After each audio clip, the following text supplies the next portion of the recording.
At dahil sa palitan ng liderato sa Senado, hindi pa naipapadala sa kanila ng Kamara ang Articles of Impeachment laban kay Vice President Sara Duterte.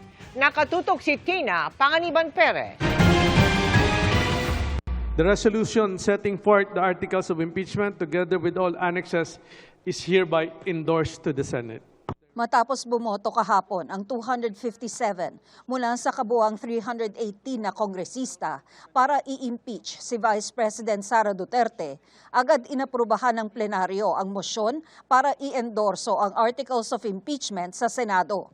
Pero hanggang 4:34 p.m. kanina, hindi pa ito naipadadala sa Senado. Kanina nakausap ko ang ating SecGen at sila ay nag-aantay na lamang kung kanino sila makikipag-coordinate. Kasi may change sa leadership eh. So normally pag may change sa leadership, nagpapalit yan ng mga SecGen, nagpapalit ng Sergeant at Arms. Sa oras na tanggapin ng Senado ang resolusyon nagtatakda ng Articles of Impeachment, sabi ng ilang kongresista, kailangang mag-convene agad ito bilang impeachment court. Pero apektado kaya ito ng pagbabago sa liderato ng Senado?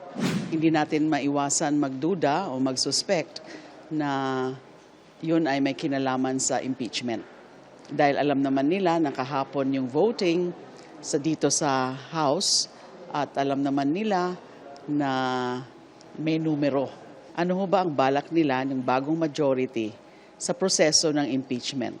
Karamihan ng majority of 13 ngayon ay mga pro-Duterte. Kahit sino ang magiging leaders ng Senate, klaro naman ang ating konstitusyon. Basta't napadala yung articles of impeachment sa Senado, they must immediately conduct a trial. Once the impeachment court convenes, they are bound by the Constitution. And the Constitution says conduct a trial. It does not give an option to the Senate to dismiss the case outright. Sinasabi ni Senate President Alan Peter Cayetano na ito'y walang kinalaman sa impeachment, bagamat marami ang nagdududa sa timing. Pero sa akin naman po, bigyan po natin ng bigyan natin siya ng ng pagkakataon na patunayan na ito'y walang kinalaman.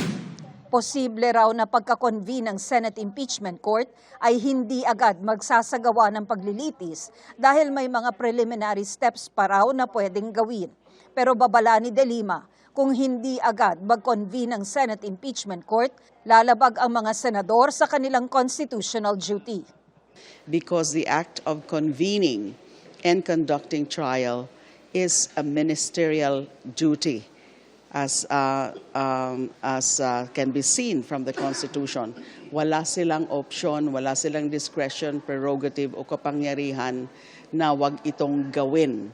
So dapat gawin nila yan. Kasama sina De Lima, Diokno at Chua sa mga hinalal na impeachment prosecutors. Tina Panganiban Perez, nakatutok, 24 oras.